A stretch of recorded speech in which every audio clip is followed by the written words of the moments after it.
वालेकुम जी। डेरा इसमाइल खान में मौसम सरमा का आगाज़ हो चुका है और ये आपको जो हल्की फुल्की धुंध नज़र आ रही है, इससे जो है आप अंदाज़ा लगा लें। और इसने जो है धुंध ने नवेश सुना दी है मौसम सरमा की डेरा इसमाइल खान में। और हल्की फुल्की धुंध भी आप दे सकते हैं। इस वक्त जो है 7:30 हो चुके हैं। 6 बजे जो है धुंध ज़्यादा थी और अभी आप देखिए हल्की फुल्की धुंध इस वक्त भी आपको नज़र आ रही होगी।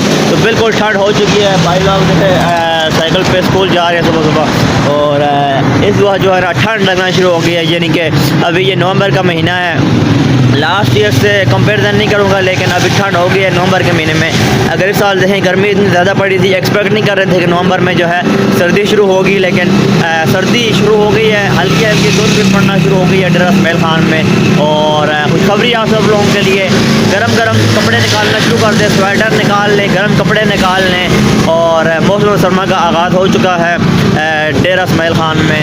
और आप सब जो है एहतियात करिएगा इस ठंडे मौसम में, जो है ख्याल रखिएगा कि नमूनी से कुछ ना हो जाए आप लोगों को। इसलिए गर्म स्वेटर गर्म कपड़े वगैरह निकाल लो। अल्लाह हाफ़िज़।